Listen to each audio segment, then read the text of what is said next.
반갑습니다. 수학의 정석 실력편의 차윤우입니다. 자, 이제 수학 하편도 마지막을 향해 달려가고 있습니다. 자, 바로 29강, 30강을 지금부터 진행을 할 텐데 29강이 경우의 수, 30강이 순열과 조합이라고 해서 앞에 배웠던 모든 내용하고 완전히 다른 새로운 주제를 지금부터 시작하게 되겠습니다. 이렇게 돼 있어요. 고등학교 1학년 때 배우는 수학이라는 과목이 지금 이 정석 교재는 상편하고 하편으로 나눠져 있죠. 워낙 분량이 크기 때문에 이렇게 나눠놨습니다. 근데 이 모든 내용이 전부 다 후수 과정하고 뭐 직접 간접적으로 연관이 있습니다. 그래서 지난 시간까지 배웠던 이 함수라고 하는 것은요, 뭐 직접적으로 뒤에 가서 미적분을 공부하는 과정에서 전부 다 함수를 가지고 미분하고 적분하는 과정이 등장하기 때문에 전부 다 함수하고 직접적인 관계가 있습니다. 그래서 이런 내용들이 뭐 또 어떤 수와 식의 연산들도 마찬가지로 함수를 다루는 과정에서 필요하고 뭐 전부 다 이렇게 후수 과정 관계가 있단 말이야. 이해되겠습니까? 그런데 이제 요 지금부터 배우는 두 단어는 이런 거예요. 쉽게 말하면 경우의 수를 구하는 겁니다. 경우의 수란 말은 어떤 사건이 일어나게 되는 가지수가 몇 가지냐 이런 걸 구하는 건데, 이게 뒤에 가서 어디와 관계가 있냐면요, 바로 확률이나 또는 통계와 관계가 있고요. 이게 실제로 하나의 어떤 일관된 흐름을 가지고 있는데, 그 확률과 통계는 이제 고교 과정은 조금 깊이가 있습니다.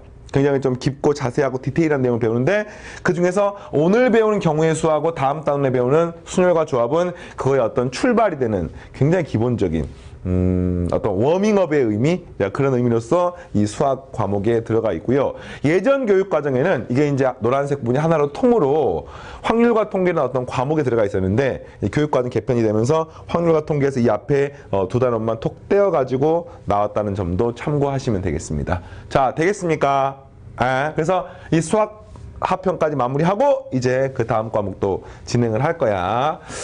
항상 공부를 하면은, 또 특히 온라인 강의를 하면은 마지막까지 열심히 듣고 초심을 잃지 않고 쭉 중간에 우여곡절 없이 마지막까지 딱 도착을 한 학생들이 의외로 높지 않습니다. 이게 뭐 유료 강의건 무료 강의건 실제로 1강을 들었을 때 그 학생들의 인원과 마지막 강의까지 들은 다음에 그 인원을 비교하면은 그게 보통 뭐 마지막까지 가는 비율이 10%도 안 된다는 그 조사 결과가 있습니다. 그러니까 그 정도로 학생들이 이 마지막까지 가는 게 힘든데, 지금 여러분들은 그 고교 수학에서 가장 어려운 교재 중에 하나인 실력정석 교재, 실력정석 강의를 지금 마무리를 하는 그 직전에 놓여 있고요. 그만큼 여러분들이 뭐 상위 1%가 되기에 부족하지 않은 그런 학생들이 아닐까 생각해 봅니다. 자, 열심히 따라오세요. 자, 하겠습니다. 자, 오늘 배운 내용 굉장히 심플합니다. 이게 사실은 중학교 2학년 때인가 배웠었잖아. 경우의 수라는 게 여러분이 낯설지는 않단 말이야. 개수를 세는 겁니다. 개수를 세는 건데, 뭐 여러분들 첫 번째 단어는 합의 법칙과 곱의 법칙이 배우는데, 개수를 세는 어떤 테크닉을 배웁니다. 근데 이 말이 엄청 많잖아. 그러니까 어떤 사고의 전환을 하기 위해서 이런 걸 하기 이전에 먼저 이런 거 먼저 해볼게요. 이런 거. 경우의 수, 개수를 센다는 게 이런 거예요. 내가 주사위를 굴려. 그럼 주사위에 눈이 나오게 되는, 눈이라고 하는 게 영어로 아웃이에요, 아웃. 주사위에 눈이라는 게 이 눈이 아니라 주사위에 그 어떤 그러지, 그 주사위에 어떤 그 던져서 나오는 결과, 이걸 의미한다 생각하시면 되겠고, 요게 이제 나오게 되는 경우가 요거 하나, 요거 두 개, 뭐 요거 세 개, 뭐 이거 네 개, 이거 다섯 개, 여섯 개, 이렇게 되는 겁니다. 실제로 6가지 경우가 가능하고요. 이걸 우리가 뭐라고 하냐, 주사위를 던질 때 나오는 눈이 총 6가지의 경우가 있다. 6가지 종류의 눈이 있다. 이렇게 이야기를 하고, 이걸 조금 더 어려운 수학적인 말로 이런 2가지 단어를 여러분이 먼저 알고 있어야 돼요. 주사위를, 잘 봐요, 던지는, 자, 지금이 중요합니다. 시행을 했을 때, 이게 실제로 교과서에 나오는 단어야. 그래서 알아야 됩니다. 주사위를 던지는 시행을 했을 때, 이게 조금 더 뒤에 가서 확률과 통계할 때 더 많이 나온다는데, 지금은 그냥 쭉 이렇게 주사위를 던지는 시행을 했을 때 나오는 눈. 그 나온 눈이 1, 2, 3, 4, 5, 6이잖아. 요걸 뭐 이렇게 부를 거야? 짝수의 눈이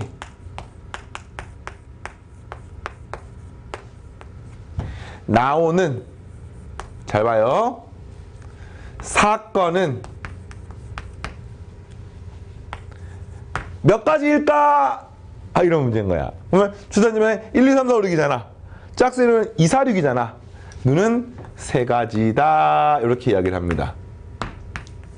그러니까 쌤이 왜 이게 문장을 썼냐면요, 이런 게 이제 자연식 우리가 하는 표현인 거야. 근데 일상생활 쓰는 표현은 좀 다르지. 야, 주사위 던졌는데 눈이 몇 개 나왔어. 주사위 2개 던져갖고 하는 그 게임이 있어요.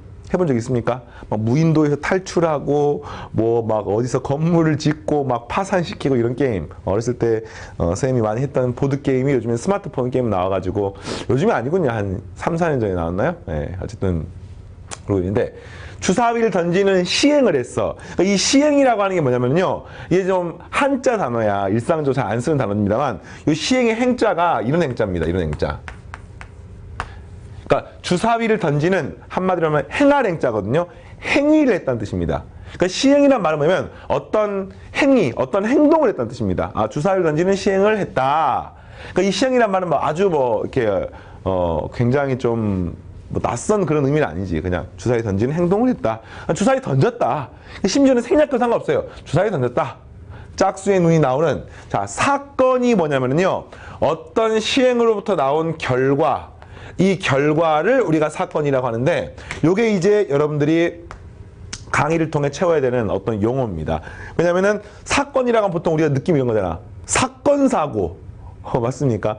뭐 어떤 뭐 살인사건이 일어났어. 뭐 어떤 강도 사건이 일어났어. 항상 이렇게 뉴스 같은 거 보면은 사건이란 말은 약간 그런 게 마이너스의 기운, 좀 안 좋은 느낌으로 많이 사용하고 있단 말이야. 그치? 근데 실제로 수학적으로 사건은 그런 게 아니에요. 실제로 사건이 긍정적인 것이나 부정적인 것을 포함하고 있지는 않습니다. 사건이란 말의 의미는 그냥 어떤 결과를 말하는 겁니다. 안 좋은 사건, 뭐 좋은 사건도 있어요. 그래서 여러분이 시험을 봤어. 너무 시험을 잘 봐가지고 학교에서 1등을 해버렸어. 그런 것도 사건이야.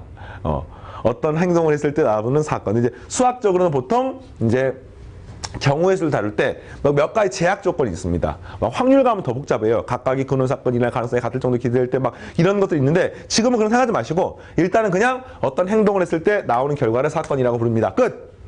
됐습니까? 했습니까? 그러니까 주사위를 던지면요, 1의 눈이 나오는 사건, 짝수의 눈이 나오는 사건, 6의 눈이 나오는 사건, 그 결과에 대해서 사건이라는 단어를 붙이는 겁니다. 이해되겠습니까? 그리고 실제로 우리가 찾고 싶은 것은 사건, 특정한 사건이 나오는 경우의 수를 찾고 싶어 하는 거야. 그러니까 짝수의 눈이 나온다는 게 특정한 사건인 겁니다. 짝수의 눈이 나오는 사건, 세 가지. 그래서 그러다가 이제 보통 사건을 이렇게 통틀어 가지고 뭐 알파벳으로 A라고 불러. 이렇게 A가 일어나는 사건, A 사건, A 사건이 일어나는 경우의 수. A 사건이라는 경우의 수가 세 가지구나. 이해되겠습니까? 뭐 이런 거지. 6의 약수. 뭡니까? 1, 2, 3, 6이 6의 약수잖아요. 6의 약수가 나오는 사건. 몇 가지입니까? 네 가지. 이렇게. 이런 식으로 사건이라는 단어를 쓰게 됩니다. 여기까지 알겠습니까? 좋아요. 여기까지 이제 가장 기본적인 내용이고. 생각의 전환 같은 게 이제 좀 필요해. 제가 막 함수만 다루고 있다가 지금 우리가 다루고 있는 순열과 조합이라고 하는 것은 일단 연산은 전부 다 곱하기 아니면은 뒤에 확률까지 공부하더라도 나누기밖에 없어요. 그러니까 사칙 연산, 곱하기, 나누기, 뭐 더하기, 빼기 이런 것밖에 없습니다. 근데 그런 것들을 하는 과정에서 어떤 그 수학적인 상황을 여러분들이 이제 이런 개념하고 연결시킬 수 있어야 되는데, 보겠습니다. 경우의 수를 카운트하는 방법이야. 경우의 수를 세는 방법입니다. 알겠습니까? 세는 방법. 어떤 사건 A가 일어나는 경우의 수가 M, 사건 B가 일어나는 경우의 수가 N이라고 할 때, A, B가 동시에 일어나지 않을 때랑 동시에 일어나는 경우가 있을 때 지금 뭘 하는 거냐면은 A 또는 B, A 또는 B가 일어나는 경우의 수를 구하는 겁니다. 이걸 우리가 합의 법칙이라고 하는 겁니다. 이게 무슨 소리냐면요, 내가 집에서 학교를 가는데 버스를 타고 가는 방법이, 버스 노선이 세 가지가 있어요.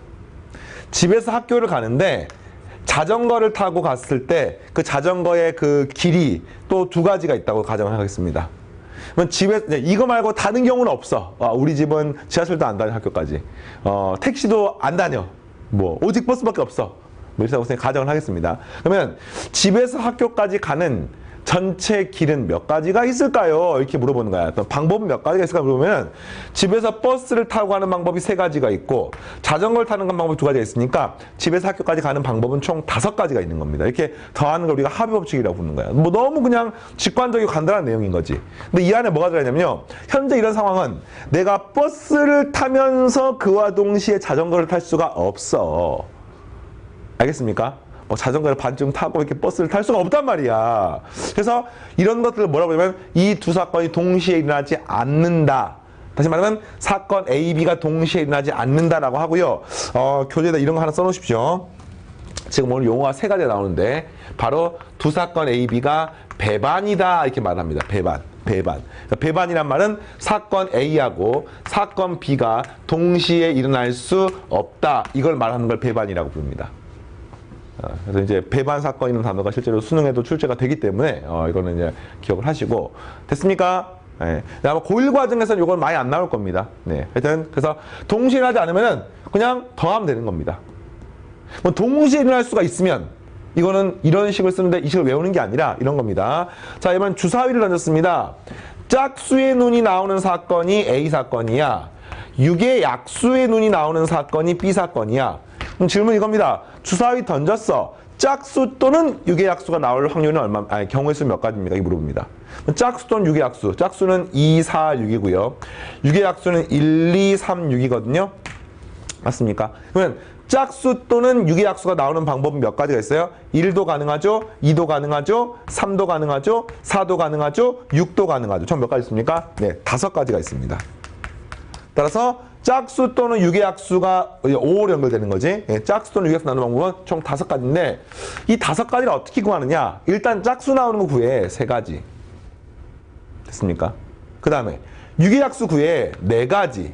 그래서 더하면은 이상하게 돼버립니다. 왜냐면 짝수 또는 6의 약수를 구하는 것은 이런 거지. 짝수도 있고 6의 약수도 있고 동시에 있는 것도 있는데 그 말은 이게 몇 가지인지를 구하는 방법인데 그냥 이거 2개 더해버리면 겹치는 부분은 2번 카운트가 되는 거 아닙니까?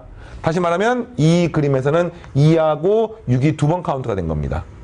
그럼 2번 카운트가 되는 만큼은 빼줘야 되는 거야. 그래서 한 번만 카운트하면 되는 겁니다. 빼기 2 해서 구하시면은 이게 마치 집합에서 합집합의 원소개수 구하는 거 똑같습니다. 그죠?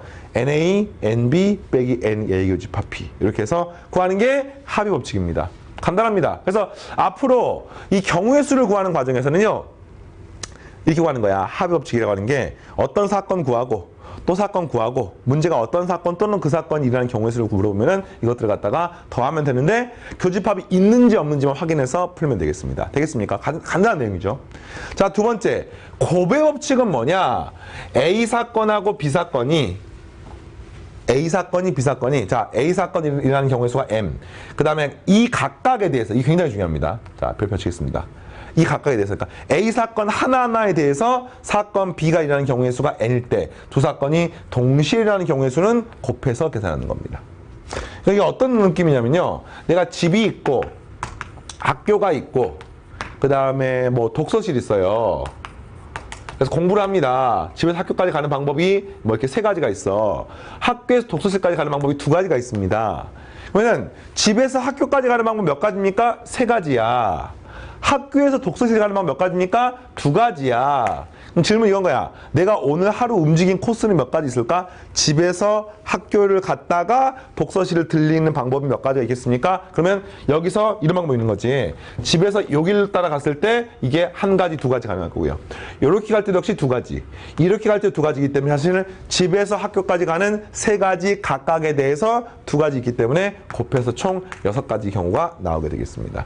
이게 이제 아마 여러분들 중에서는 너무 쉬운 걸 이렇게 간단하게 설명하나 이렇게 느낌이 들겠지만 실제로 문제를 풀다 보면 모호한 경우들이 있습니다. 그 모호한 경우는 이걸 따져보면 돼요. 어떤 사건 각각에 대해서 몇 가지가 있는지 그냥 이거 M가지, 이거 N가지가 있는지를 확인해서 계산하고 보통 합의 법칙은 5로 연결되는 경우의 수입니다. A 또는 B가 일어나는 경우의 수. 그 다음 곱의 법칙은 AND로 연결된 경우의 수입니다.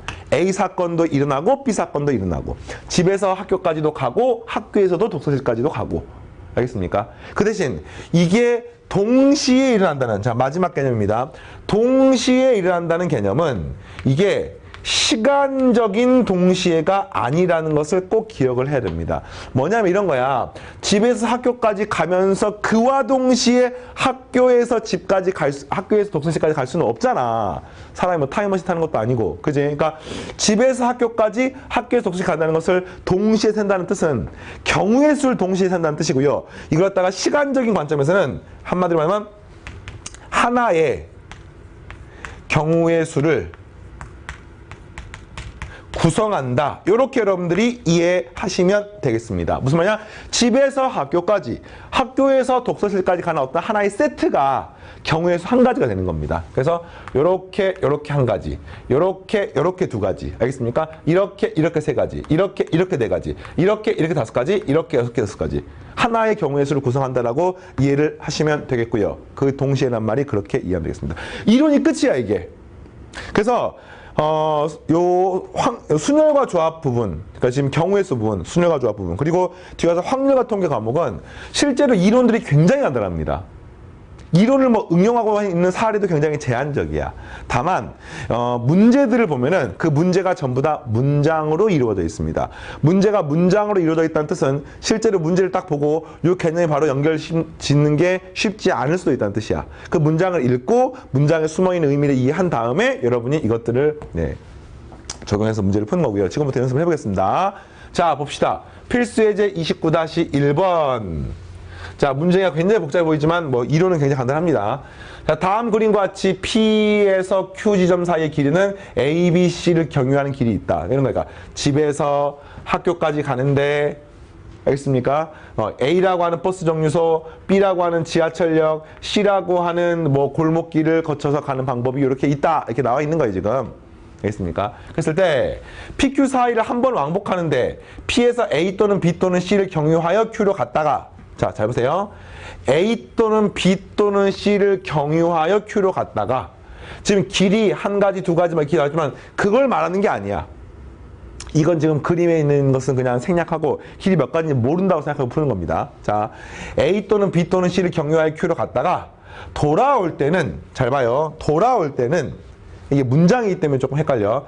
A 또는 B를 경유하는 경우가 있고 B 또는 C를 경유하는 경우가 있고 C 또는 A를 경유하는 경우가 있는데 각각 72, 63, 27가지라고 한다. 이해하겠습니까, 지금? 그러니까 갈 때는 P에서 Q로 그냥 가. 근데 A나 B나 C나 어느 걸 거치든지 상관이 없어. 알겠니?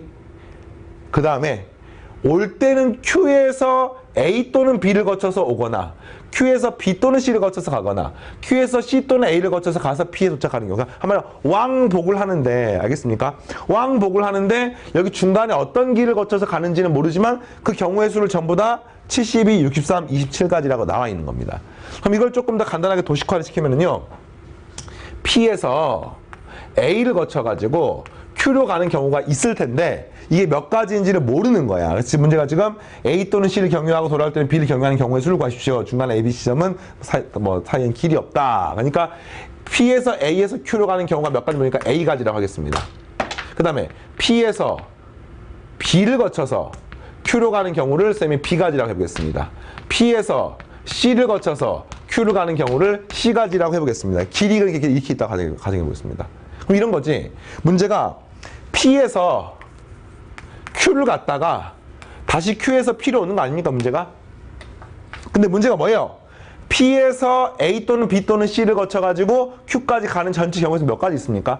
그렇지, 이것들을 동시에 갈 수가 없지. 왜? 문제가 중간에 A, B 사이 길이 없기 때문에 그냥 이거밖에 없는 겁니다. 그럼 몇 가지입니까? 바로 합의 법칙에 의해서 P에서 Q로 가는 방법은 A 더하기 B 더하기 C 가지가 있는 것을 알 수 있습니다.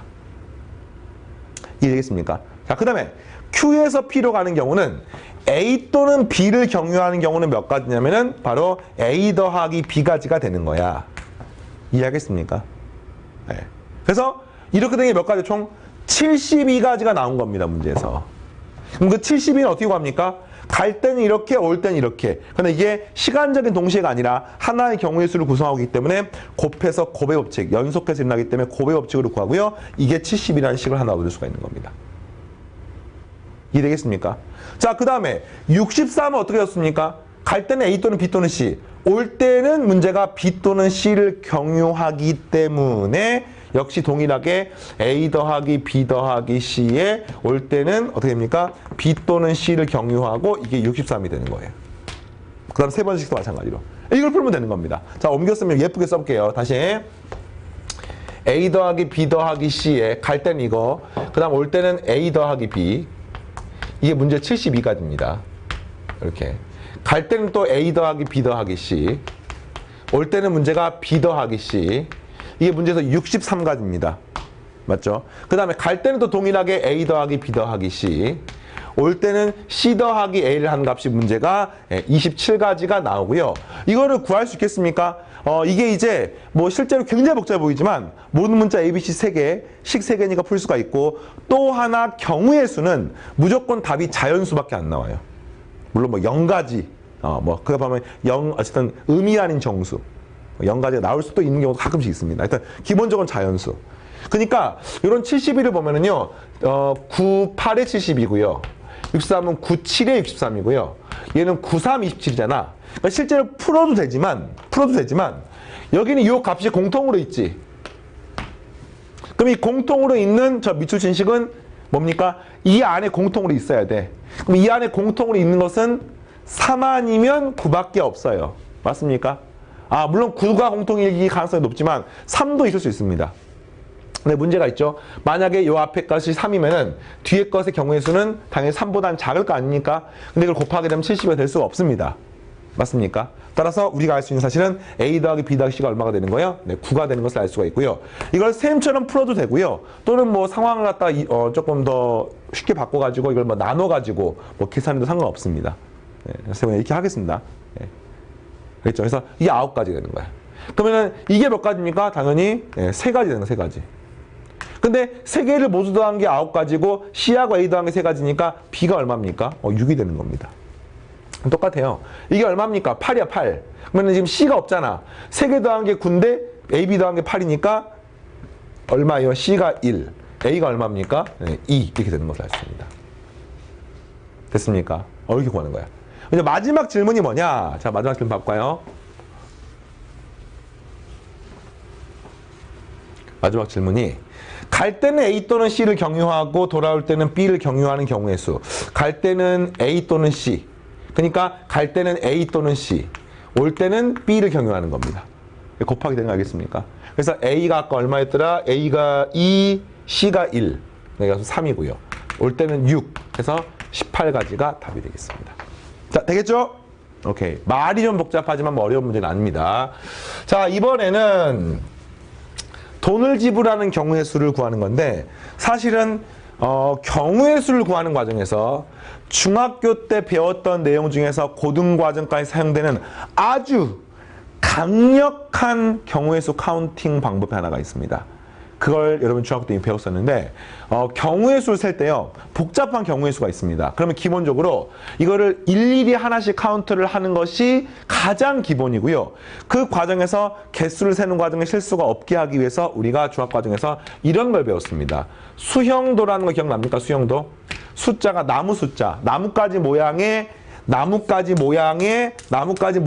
경우의 수 세는 방법. 이해겠습니까? 그래서 이렇게 수형도를 통해 세는 방법들이 있고 이런 거지. 뭐 어떻게 세면 그래서 뭐 이게 나눠지고 또 이게 나눠지고 해가지고 이게 쭉 세는 방법들인데 이게 이제 문제를 풀 때 굉장히 유용한 경우가 많기 때문에 항상 기본적으로 생각하시기 바라고요. 알겠습니까? 자, 문제 읽어보겠습니다. 100원, 50원, 10원 세 종류의 동전이 있다. 이들을 적어도 한 개씩 써서 420원을 지불하려면 각 동전을 몇 개씩 사용해야 됩니까? 단 15개 이해가 됩니다. 뭐 굉장히 많겠지. 굉장히 많아요. 뭐 10원짜리 2개, 50원짜리 2개, 100원짜리 3개 이런 것도 있을 것이고 굉장히 많은데 이걸 빠짐없이 전부 다 셀 수 없을까라고 하면은 자, 여기서 이제 아주 중요한 고등학교 과정에서의 테크닉이 필요합니다.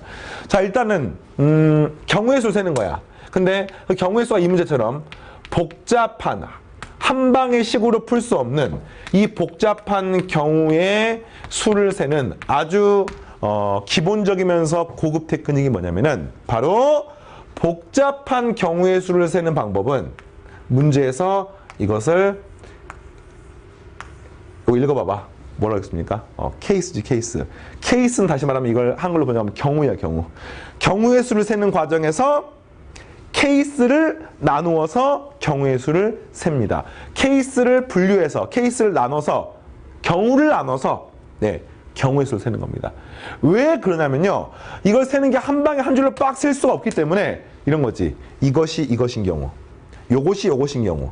이것이 이것인 경우 나눠서 싹 일일이 센 다음에 그 개수를 합해서 구하면 되는 겁니다. 자, 이게 왜 그러는 거냐면요. 이런 거야. 지금 현재 100원, 50원, 10원, 이거 420원 되는 방법은 굉장히 많단 말이야. 그러면 이렇게 되는 거지. 100원이 있고요. 여기가 50원이 있고요. 여기가 10원이 있으면은 자, 첫 번째 100원이 가능한 것은 한 개부터 가능합니다. 첫 번째 100원이 한 개인 경우. 두 번째 100원이 두 개인 경우. 세 번째 100원이 세 개인 경우. 이렇게 경우를 나눠서 구할 수가 있다는 겁니다. 이게 사실은 무슨 개념하고 유사하냐면요. 방금 직전에 말했던 수영도랑도 유사합니다. 수영도를 치면은 자, 100원짜리가 이렇게 나뭇가지 씩을 해가지고 한 개, 두 개, 세 개인 경우. 100원짜리 4개 되면은 20원밖에 안 남는데 50원짜리가 적어도 한 개 있어야 되기 때문에 만족할 수가 없지요. 이해되겠습니까? 이런 거야. 100원짜리가 한 개, 두 개, 세 개인 방법 말고 다른 방법 있습니까? 없습니다. 그러면 요 100원짜리 한 개인 경우를 정확하게 세면, 또 정확하게 세면 답도 실수 없이 나오지 않겠습니까? 네, 그 이야기를 하는 거야. 자, 그 다음에 이제 50원짜리 세볼 거야. 100원짜리 한 개 있으니까 이제 320원 남았지. 근데 무조건 10원짜리는 저 20원을 맞춰야 되기 때문에 가능한 방법이 두 개가 있을 수밖에 없어요. 두 개 있어야 된다면 무조건. 그러면 50원짜리 몇 개 써야 됩니까? 50원짜리가 6개 있어야지만이 문제의 조건을 만족하는 겁니다. 그러면은 100원, 300원, 20원 이렇게. 그러나 얘가 7개 있을 수도 있지. 뭐 됩니까? 얘가 5개 있으면 되는 거야, 이게. 이해하겠습니까? 그러면 이 값이 똑같아요. 250원, 70원 하니까 320원 되고 다음 420원 되는 겁니다. 그래서 이거 갖다가 이렇게 수용도로 나눠서 표현하셔도 되고요. 예, 또는 뭐 쌤처럼 표로 표현해도 되고요. 또는 순서상으로 1,6,2 이렇게 표현하셔도 상관없습니다. 저는 개수가 몇 가지인지를 세는 거야, 지금이. 어쨌든 자, 이게 답이 되는 거 알겠습니까? 이거보다 또 더 늘어나면 이게 12개가 될 수 있습니다. 그럼 이게 몇 개가 됩니까? 4개가 되는 거야. 그러나 이걸 더한 값이 총 15개 이하가 되니까 12개가 되는 일이 있어서는 안 되겠네요. 어떻게 구하는지 알겠습니까? 예. 또 구합니다. 이거 마찬가지야. 이게 마지막에 끝자리가 2개로 끝나야 됩니다. 이게 200원이죠, 200원. 이게 2개로 끝나야 됩니다. 그럼 얼마가 되면 될까 봤더니 이게 4개가 있으면 되겠네. 그러면 200원, 여기도 200원, 여기 20원이니까 420원. 이게 7개 됩니까? 이렇게? 됩니다. 그럼 이 값이 3개가 있으면 되는 거예요, 이렇게. 됐습니까? 네. 150원, 220원, 420원. 그 다음에 12개가 있어도 됩니까? 됩니다. 그럼 이 값이 또 2개가 되는데 여기서 더하면 12개 넘기 때문에 안 되는 거야. 이런 식으로. 자, 3은 공간이 없으니까 옆에 쓸까요? 자, 100원짜리 3개인 경우는 나머지 120원밖에 없어요. 여기 2개가 있으면 여기는 2개밖에 안 되겠네요. 20원, 100원, 320원, 420원 이렇게. 그 다음에 또 이게 7개가 있으면 1개 있으면 되겠네요. 12개가 있으면 0개가 되면 안 되잖아. 그래서 이렇게 돼서 총 6개의 경우의 수가 나옵니다. 그래서 요걸 통해서 여러분들이 기억하는 것은 경우의 수가 몇 가지냐고 보면 어떤 특정한 문제를 풀 때 편리한 형태로 케이스를 나누는 거야. 알겠습니까? 그 다음에 각각의 경우의 수를 구합니다. 오케이. 그 다음에 싹 다 더해. 그러면 끝. 이렇게 구하는 방법이 바로 경우의 수를 구하는 아주 기본적인 방법들 중에서 강력한 방법이고요. 자, 계속하겠습니다. 조금 더 고급 문제입니다. 오른쪽 그림 ABCD에 주어진 5가지 전부 또는 일부를 사용하여서 칠하려고 한다. 그러니까 여기에 5개 색깔을 이용해서 칠하는 겁니다. 그랬을 때, 자, 같은 색을 여러 번 사용해도 좋으나 이웃한 부분은 서로 다른 색깔을 칠하는 경우의 수를 구하십시오. 이런 거니까. 뭐 색깔 칠해볼까요? 자, A에 몇 가지 칠할 수가 있냐면요. 5가지 칠할 수가 있습니다. 순서대로 A, B, C, D 순서 칠해볼게요. 자, 그 다음 B에 몇 가지 칠할 수가 있냐면요. 이웃하는 데에는 다른 색깔 칠해야 되니까 요 5가지 칠한 각각에 대해서 여기서 칠한 색깔 빼고 나머지 4가지 색깔은 자유롭게 칠할 수가 있습니다. 이해됐습니까? 따라서 A하고 B를 칠하는 방법은 A 5가지, B 4가지고요. 이거를 동시에 칠하는 거지 동시에 페인트 붓 2개를 칠하는 게 아니라 요 전체를 칠하는 게 하나의 경우의 수를 구성하는 겁니다. 전체 칠하는 게 몇 가지인지를 구하는 거야. 고배 법칙인 거야. 또 해볼까요? 자, 그 다음 C7하는 방법은요. 여기 B랑 색깔 달라야 되고요. A랑 색깔 달라야 되죠. 그럼 여기 사용하는 색깔, 여기 사용하는 색깔 빼고 나머지 세 가지 색깔을 자유롭게 이용할 수 있기 때문에 자, 세 가지가 되는 겁니다. 될거 아시겠죠? 자, 그 다음에 D를 칠하는 방법은요. A랑 달라야 되고 C랑 달라야 되기 때문에 나머지 칠하는 건데 여기 B랑은 똑같아도 상관없습니다. 오케이? 그래서 이거 두 개가 달라야 되기 때문에 역시 세 가지가 돼서 역시 세 가지가 돼. 자, 그 다음 잘 봐요. 여기가 이제 이 문제의 핵심이 되는 부분이에요. 여기 2를 칠하면 이제 끝나는 겁니다. 여기는 색깔 달라야 됩니다. 달라야 됩니다. 달라야 됩니다. 몇 가지입니까? 두 가지입니다라고 풀면은 이게 틀려버리는 거야. 이게 왜 그러냐면요. 요 세 가지하고 색깔이 달라야 되지. 달라야 돼. 달라야 돼. 달라야 돼. 그러면 다섯 개 중에서 세 가지랑 다르니까 두 가지입니까? 아니죠. 이렇습니까? B랑 D는 색깔이 무조건 다릅니까?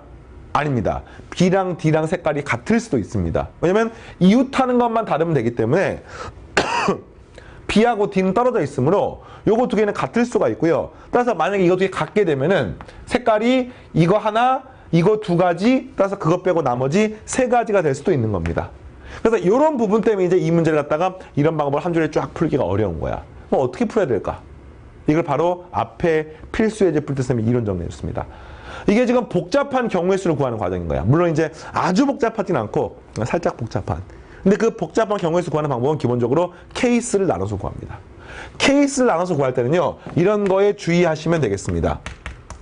이 두 가지가 중복되는 것도 없게 또 내가 전체 경우의 수를 구해야 되는데 그 경우의 수를 빠트림 없이 그러니까 경우의 수를 구하는 과정에서 중복도 없이 빠트림도 없이 문제에서 원하는 걸 전부 다 구할 수 있는 케이스를 나누셔야 되고요. 그때 지금 여기서 핵심이 되는 상황이 뭡니까? 이 노란색으로 표현한 다시 말하면 이 마지막에 요 색깔 두 개가 서로 같은 경우와 다른 경우에 따라서 이 구분이 되는 겁니다.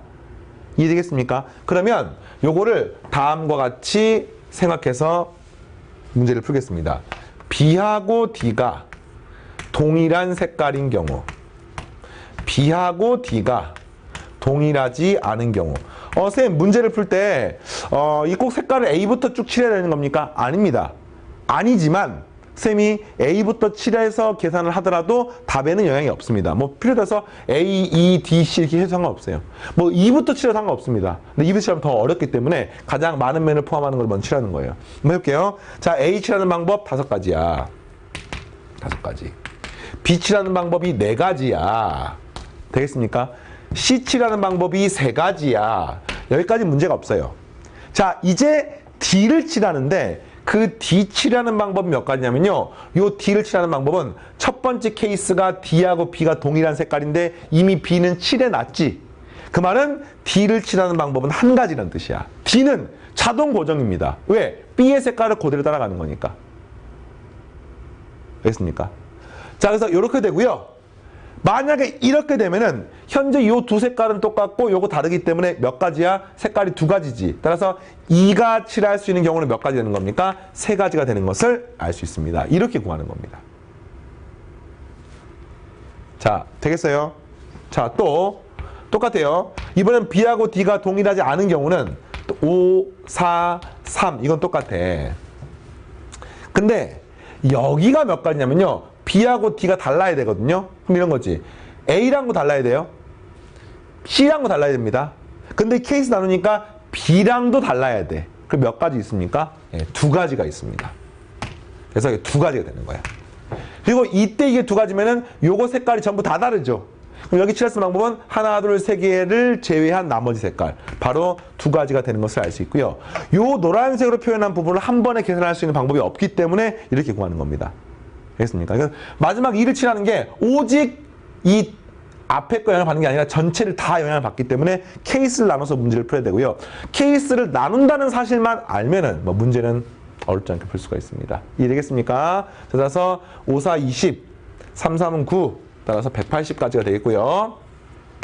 5, 4, 20, 3, 4, 12 하니까 240까지가 돼서 최종 계산하면은 420까지가 답이 나오겠습니다. 자, 됐죠? 오케이. 자, 이번에는 29가의 4번. 약수를 구하는 방법에 대한 이야기. 사실 이제 약수하고 배수가 교육과정이 중학과정으로 내려가가지고 여러분 약수하고 배수를 구하는 과정들이 조금 기본적인 것만 기억을 하고 고등과정에서 깊이 있게 안 배웠는데 경우의 수를 구한다는 관점에서 한번 해보겠습니다. 자, 첫 번째 540의 약수 개수랑 약수의 합을 구하십시오. 약수 어떻게 구하는 약수? 소인수 분해에서 구하는 소인수 분해에서. 그래서 540 할게요. 자, 540은 하나씩 나누면 너무 많은데 뭐가 좋을까요? 9, 6에 54. 9로 나눌게요. 9로 60. 또 원래 이렇게 돼. 2로 나눠 2로. 2. 그냥 그래요. 원래 정석적으로 하겠습니다. 540이 있으면 이거를 2로 나누면 270이야. 또 2로 나누면 135야. 와, 갑자기 어렵죠? 그럼 3으로 나누면 3, 42이고 3, 5, 15야. 또 3으로 나누면 3, 15야 또 3으로 나누면 5가 돼. 이게 정석이야. 그래서 이게 2의 제곱에 3의 세제곱에 5의 1제곱 이렇게 구하는 겁니다. 이해되겠습니까? 이게 이제 기본적인 방법이고, 그게 아니라 조금 더 쉽게 구할 수 있는 방법이 없냐 했더니 540 같은 경우는 숫자가 좀 크기 때문에 우리가 알만한 2나 3의 거듭 제곱을 나누는 겁니다. 뭐 3의 거듭 제곱. 이게 27 곱하기 20이니까 27로 나눠 27로. 이 값이 20 되는 거 보입니까? 그럼 이게 3의 세제곱이야. 그 다음 또 2는 4, 5, 20이지. 2의 제곱. 그래서 2의 제곱, 3의 세제곱, 5의 1제곱 이렇게 구할 수 있습니다. 하여튼 이건 뭐 중요한 게 아니니까 현 교육과정상 이런 부분을 너무 복잡하게 나오진 않기 때문에 자, 이렇게 소인수분해 했습니다. 그럼 이제 약수계수는 어떻게 구하느냐? 우리가 어떤 약수가 있어요. 그 약수를 쌤이 문제 볼까요? K라고 해보면은 이 K는 항상 어떤 꼴이냐면요. 2의 네모제곱, 3의 세모제곱, 5의 동그라미 제곱 이렇게 약수가 가능합니다. 약수가 제일 작은 건 얼마야? 1부터 가능한 거지. 1은 뭡니까? 2의 0제곱, 3의 0제곱, 5의 0제곱. 그래서 2, 3 쭉 있다가 약수가 제일 크면 얼마야? 그치? 방금 했던 540 자체가 약수가 될 수 있습니다. 그래서 이거 어떻게 합니까? 2의 제곱, 3의 세제곱, 5의 1제곱이 싹 다 있으면 되는 겁니다. 그러니까 실제로 이 네모에 들어갈 수 있는 방법이 몇 가지냐면요. 2의 제곱이라고 하는 건 소인수 분해하는 값이니까 얘가 부분적으로 들어가 있는 거야. 2가 0일 수도 있고 1개일 수도 있고 2개일 수도 있고 이게 전부 다 가능한 겁니다. 그 다음에 이 세모 자리에 뭐가 들어가는 겁니까? 0, 1, 2, 3이 전부 가능한 겁니다. 3이 1개일 수도 있고 2개일 수도 있고 3개일 수도 있고 그 다음에 5가는 몇 개 되니까 5는 0일 수도 있고 1일 수도 있고 이렇게. 자, 어떤 상황인지 알겠습니까?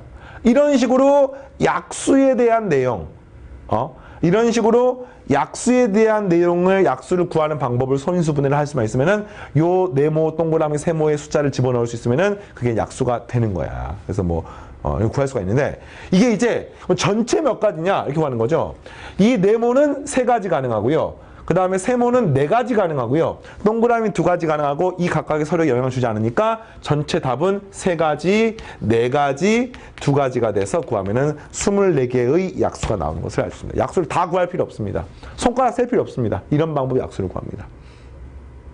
그럼 약수의 총합은 어떻게 구합니까? 이런 거지. 여기 나와 있는 24가지 그 각각 다시 말하면 이 동그라미 네모 세모가 이런 숫자를 가졌을 때 얻어지는 모든 조합을 싹 다 더하는 거야. 근데 그 더하는 방법이 되게 어려워 보이지만 사실상 되게 쉽습니다. 이거는 이제 방법론적으로 사실 이게 예전 교육 과정은 쌤이 학생들한테 이게 되는 과정을 다 일일이 설명해 줬었는데 여러분은 그럴 필요가 없습니다. 왜냐하면 교육 과정상 약수의 총합이나 약수의 곱 같은 걸 구하는 것이 교육 과정에 빠졌기 때문에 여러분의 어떤 생각의 폭을 넓히는 관점에서만 확인하면 되겠고요. 이런 거예요. 반드시 모든 약수는 2가 있는 부분, 2의 거듭제곱, 3이 있는 부분, 3의 거듭제곱, 5가 있는 부분, 5의 거듭제곱.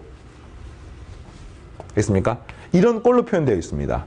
그럼 이 식을 우리가 다항식 연산하듯이 여기 갖다가 2의 0제곱, 2의 1제곱, 2의 2제곱, 3의 0제곱, 3의 1제곱, 3의 2제곱, 3의 세제곱, 5의 0제곱, 5의 1제곱 이렇게 해서 곱하시면은 이때 나오는 항들이 있겠지. 그 항이 어떻게 되는 거냐면은 이런 거지. 여기서 하나 뽑고 여기서 하나 뽑고 여기서 하나 뽑아. 그래서 만약에 이렇게 뽑히면 그때 얻어지는 것은 5라는 값이 나오는 겁니다. 이런 식으로. 만약에 여기서 요렇게 뽑고 요렇게 뽑고 이렇게 뽑으면은 뭐 1이라는 값이 나오는 겁니다. 그럼 이걸 갖다가 전개를 쭉 하게 되면은 마지막에는 2의 제곱, 3의 세제곱, 5의 1제곱이 다 있는 게 나오겠죠. 맞습니까? 그래서 바로 우리가 얻게 되는 모든 약수의 조합이 이 식을 전개하면 싹 다 나오는 겁니다. 이게 3개짜리가 조금 힘들면은 2개짜리를 먼저 해보면 돼요. 이런 거지. 만약에 어떤 수가 2의 제곱 곱하기 3의 세제곱이라고 하는 어떤 숫자가 있어. 뭐 충분히 있을 수 있겠죠. 이 숫자 약수가 몇 개 있습니까? 약수가 몇 개 있습니까? 그러면 당연히 3 곱하기 4를 하게 되면은 12개가 있는 겁니다. 그럼 약수의 총합이 얼마입니까? 그러면은 이거를 표로 만들어 가지고 2의 0제곱, 2의 1제곱, 2의 2제곱, 3의 0제곱, 3의 이거 너무 숫자 크니까 이거 1만 합시다. 예. 예. 자, 이렇게 생긴 수의 약수의 총합 어떻게 가면 이렇게 곱하게 되면은 약수가 나오겠지. 이렇게 곱하면 또 약수가 나오겠지. 이렇게 곱하면 약수가 나오겠지. 또 이렇게 곱하면 약수가 나오겠지. 이렇게 곱하면 약수가 나오겠죠. 약수가 나올 거 아닙니까? 이걸 싹 더하는 겁니다. 알겠습니까? 근데 요 식에는 뭐가 들어가 있냐면요. 3의 0제곱, 2의 0제곱, 3의 0제곱, 2의 1제곱, 3의 0제곱, 2의 2제곱, 3의 0제곱이 되니까 이 노란색을 싹 더하면은 3의 0제곱 묶어내면은 2의 0제곱, 2의 1제곱, 2의 2제곱이 되는 겁니다. 여기도 마찬가지죠. 2의 0제곱, 3의 1제곱, 2의 1제곱, 3의 1제곱, 2의 2제곱, 3의 2제곱이 돼서 3의 1제곱 묶어내면 2의 0제곱, 2의 1제곱, 2의 2제곱이 되는 것을 알 수 있습니다. 이걸 더하게 되면 뭐가 되는 거예요? 3의 0제곱, 3의 1제곱에 2의 0제곱, 2의 1제곱, 2의 2제곱이 돼서 아까 했던 것처럼 요 식을 풀게 되는 것이 바로 우리가 얻게 된 전체 약수의 총합이 되는 겁니다. 그래서 최종적인 정답은 이렇게 되겠습니까? 약수의 곱은 또 너무 어렵기 때문에 약수의 곱은 혹시 해보고 싶은 학생들은 약수의 곱을 하게 되면은 지금 해서 요 원리처럼 2가 총 몇 개가 있을까? 3이 총 몇 개가 있을까? 5가 총 몇 개가 있을까? 이거를 떠올려 보면 돼요. 근데 3개짜리는 좀 많이 복잡하니까 2개짜리를 가지고 연습을 하시면은 도움이 될 것 같습니다. 그래서 되겠습니까? 좋아요. 자, 이번에는 양의 정수 A의 양의 약수의 개수를 계산을 해보세요, 여러분들이. 자, NA로 표현할 때, 그러니까 108의 약수 개수, N의 약수, 32 약수 개수, X의 약수 개수를 전부 곱한 게 5,400이 됩니다. 이걸 만족하는 양의 정수 X의 최소값. 구해보겠습니다. 108부터 먼저 소인수분해를 해보면은 108은 2로 나쁘면 54. 아까 했네요. 또 2로 나쁘면 27. 따라서 2의 제곱 곱하기 3의 세제곱. 야, 됐죠? 자, 그 다음에 32는 2의 5제곱. X는 몰라. 그럼 이게 약수가 몇 개가 있습니까? 약수가 2가 0, 1, 2, 3은 0, 1, 2, 3, 그러니까 3, 4, 12개의 약수가 있는 겁니다. 약수 몇 개 있습니까? 6개가 있습니다. 이거 약수가 몇 개 있습니까? 모릅니다. 그래서 이게 5,400이 나오면 되는 거야. 자, 이해하겠습니까? 계산하면 되겠죠? 6, 9, 54. 오케이. 900. 그 다음에 12는 일단은 3부터 약분하면 4가 되고요. 3은 300이 되고요. 됐죠? 그 다음에 4하고 100을 약분하게 되면 25가 되고 25에 3 곱하면 이 값이 75가 되는 것을 알 수 있습니다. 그러니까 한마디로 말하면 뭐야? NX는 75고요. 75는 3 곱하기 5 곱하기 5가 돼서 따라서 이 말인 거야. 약수 개수가 75개인 숫자를 찾는 겁니다. 약수 개수가 75인 숫자 중에서 가장 기본적인 숫자 2의 74제곱 맞습니까? 약수가 75개야. 2의 0제곱, 2의 1제곱, 2의 2제곱, 점점점 2의 74제곱. 이거 숫자가 너무 크잖아. 이걸 만족하는 X 중에서 가장 작은 걸 구해야 되니까 이것도 물론 돼. 뭐 3의 74제곱도 돼. 그러나 이런 건 너무 큰 숫자이기 때문에 이거 말고 요 수가 3, 5, 5로 곱하면 75가 되니까 나눠주면 되겠네요. 그래서 2의 몇 제곱, 3의 몇 제곱, 그 다음 뭐 5의 몇 제곱, 필요하면 또 그 뒤에 몇 제곱 이렇게 해서 나눠서 구하면 되는데 이 값이 이렇게 되겠네요. 숫자가 5보다 크니까 얘가 작으니까 작은 게 지수가 크면 되겠네. 여기가 4제곱, 여기가 4제곱, 여기가 2제곱 이렇게 되면은 여기는 0, 1, 2, 3, 4, 0, 1, 2, 3, 4, 0, 1, 2 하니까 이 약수 개수가 5 곱하기 5 곱하기 3해서 75개가 되는 것을 알 수 있습니다. 이게 제일 작은 숫자입니다. 조금 더 큰 숫자, 이 값이 뭐 4, 2, 4 이렇게 되면 되겠지. 자, 어떻게 구하는지 알겠어요? 예. 그래서 이렇게 구하면은 돼 있고요. 자, 마지막 29-5번. 둘레의 길이가 60이고 세 변의 길이가 모두 자연수인 삼각형 중에서 합동이 아닌 것의 개수를 구하십시오. 합동이 아니란 말은 실제로 개수가 여기 지금 둘레 길이 물은 거 둘레 길이가 이 둘레 길이가 뭐 예를 들어서 합이 60이니까 뭐 이런 거 있을까요? 21, 20, 19. 근데 이거 말고 21, 20, 19도 있지 않습니까? 예, 근데 이게 합동이기 때문에 그런 건 제외라는 뜻입니다. 그래서 둘레 길이가 모두 자연수인 것 중에서 둘레 길이 60인 거. 그러면 삼각형의 기본적인 성질은 뭡니까? 이게 뭐 자연수인 건 상관없고요. 가장 긴 변이 나머지 두 변의 길이 합보다는 짧아야 됩니다. 삼각형 기본적인 성립 조건이기 때문에 따라서 가장 긴 변의 길이 이게 기준인 거야. 됐습니까? 뭐 직각삼각형이랑 상관없어요. 가장 긴 변의 길이가 어떻게 되면 될까 봤더니 가장 긴 변의 길이가 예를 들어서 이러면 안 되는 거야. 가장 긴 변이 30이야. 그럼 나머지 두 개를 합해봐도 30밖에 안 되는 거 아닙니까? 왜냐면 세 변의 길이의 합이 60이니까. 질문 이해하겠어요 지금? 자, 세 변의 길이가 A하고 B하고 C라고 하면은 이거 더한 게 문제에서 60이라고 나와 있는 거잖아. 근데 선생님 편의상 가장 긴 거 A라고 가정했습니다. 자, 이렇게. 됐습니까? 뭐 가장 길거나 같은 것을 A라고 가정을 하겠습니다. 그럼 이게 60이 돼버리면은 나머지 그 다음에 30이 되는 거니까 이게 나머지 두 개 합보다 클 수가 없잖아. 그러니까 이게 안 되는 거야. 그래서 가장 긴 변의 길이 이건 선생님이 표로만 실제로 수용도랑 관계가 있는데 워낙 많기 때문에 이렇게 해보겠습니다. 여기가 A, 여기가 B, 여기가 C가 몇 개인지 해보겠습니다. 가장 긴 게 최종적으로 29부터 가능합니다. 그러면 B 플러스 C가 얼마가 됩니까? 30일이 되는 거야. 30일. 알겠어요? 근데 뭘 풀면 돼? B 플러스 1이 C가 30일이 되는 것만 풀면 됩니다. 알겠습니까? 근데 그 중에서 문제가 가정을 한 거야. 자, 이게 합동인 걸 제외하는 거니까 그냥 제일 큰 거 순서대로 구하겠습니다. 그럼 B가 얼마가 되면 됩니까? 이게 B가 더 커야 되니까 C보다. 이게 16, 여기가 15가 되면 문제 조건 만족합니다. 됐습니까? 그래서 답이 하나 나왔어요. 그러니까 A가 29인 거야. 첫 번째, A가 29인 경우는 이렇게 나왔습니다. 이거 또 있습니까? 이게 15, 16이 되면은 합동인 삼각형이 되는 거니까 카운트를 안 하는 거야. 알겠어요? 그래서 이게 A, B, C 큰 순서대로 쓰는 것만 하더라도 문제를 만족하는 거 다 구할 수 있습니다. 그럼 그 다음에 뭘 하면 되겠습니까? 합이 31만 되면 되기 때문에 여기가 17이 되고요. 여기 14가 돼도 상관없습니다. 됐습니까? 상관없어요. 여기가 18이 되고요. 18이 되고요. 여기가 13이 돼도 상관없습니다. 다 됩니까? 아니죠. B가 계속 커져도 A보다 클 수는 없어. A랑 같아지는 29까지 가능하고요. 여기가 2가 되는 것이 가능합니다. 그러니까 29, 2도 삼각형이에요. 2, 29 이렇게 되는 겁니다. 가능한 겁니다. 자, 되겠죠? 예. 그래서 어쨌든 이렇게 되는 가능하니까 총 몇 개가 있습니까?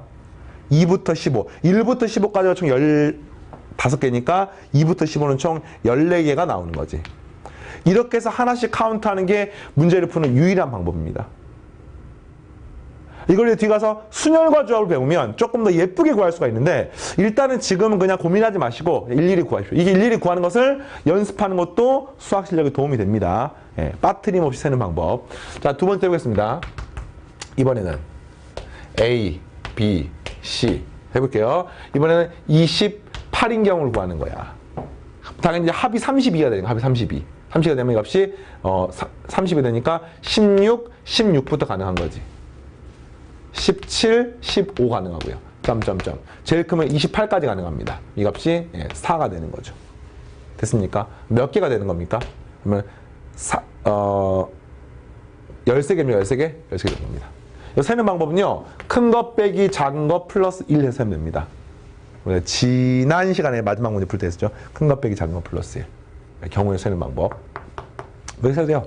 4, 5, 6, 7, 8, 9, 10, 11, 12, 13, 14, 15, 16! 이렇게 세야 됩니다. 알겠습니까? 이렇게 셌어요. 규칙성이 있나? 14 다음 13이네? 그럼 12, 11 이렇게 하나 되나? 뭔가 뭐 좋아요. 그러니까 이렇게 실제로 규칙성을 활용해가지고 마지막까지 답을 다 구하는 게 아니라 규칙성을 활용해서 최근에 몇 개를 갖다가 한 다음에 이 규칙성이 쭉 일관성 있게 연결이 되면은 마지막 굳이 셀 필요가 없는데 이걸 두 개를 가지고 규칙성을 확인하기는 쉽지가 않기 때문에 한두 개만 더 해보겠습니다. 자, 세 번째. 자, A, B, C. 동일하게 A가 이번에는 27인 경우를 하는 겁니다. 27인 경우 해봤더니 B가 더한 게 이번에는 33이 돼야 돼. 그래서 역시 17하고 16이 되는 경우부터 가능합니다. 얘가 커지는 거야. 18. 여기는 15. 점점점. 제일 마지막 얼마입니까? 27까지 되는 거지. 얘보다 클 수는 없기 때문에. 그럼 이 값은 얼마 됩니까? 더하면 33이니까 네, 그냥 6인가요? 네, 이렇게. 그럼 개수 몇 개입니까? 큰 것 빼기 작은 거 플러스니까 11가지 나오는 거지. 뭔가 이상해. 14개 다음에 13개 다음에 12개가 되면 좋은데 해봤더니 이게 11개가 나오는 겁니다. 와, 그래서 이게 뭔가 내가 좀 뭔가 잘 하고 있는 것 같았는데 잘 하는 게 아니라는 게 또 느낌이 와서 뭔가 이상한 느낌. 그러다가 그 다음 또 구해보면은 14개, 13개, 그 다음에 11개, 그 다음에 10개 나오거든요. 그리고 그 다음까지 구해보면 이 값이 또 두 칸 건너서 8개가 나오는 것을 알 수 있습니다. 그러니까 실제로 이 식은요, 이런 특징이 있어요. 연속해서 계속 있는 게 아니라 두 개 붙어 있고 한 칸 떨어져서 또 두 개 붙어 있고 한 칸 떨어져서 이런 식으로 살 수가 있고요. 사실은 이 A가 29부터 시작해서 얼마까지 가능합니까? 제일 작으면 이 값이 제일 긴 변이 20까지 가능했지. 20, 20, 20인 정삼각형이 있으니까. 따라서 A가 21 때부터 29일 때까지 그냥 모조리 구해도 문제 풀 때 지장이 없으면 논리가 동일하기 때문에 처음엔 조금 시간이 걸렸는데 그 다음 시간이 적게 걸렸고요. 그 다음 더 적게 걸렸고 그 다음부터는 거의 암산할 수가 있습니다. 그래서 실제로 계산해갖고 답을 내시면은 되겠고요. 계산 생략하겠습니다. 자, 이렇게 경우의 수를 구하는 과정을 했었는데 마지막에 조금 번거로웠지만 실제 여러분들이 내신이나 수능 시험에서는 지금 했던 이런 느낌처럼 아주 지나치게 복잡하거나 케이스를 아주 많이 나누거나 이런 형태는 출제가 되지 않습니다. 그래서 지금 했던 이 내용들은 트레이닝을 위한 것이라 생각하시고요. 자, 다음 시간에 연습 문제를 풀면서 계속해서 공부하겠습니다. 마치겠습니다. 감사합니다.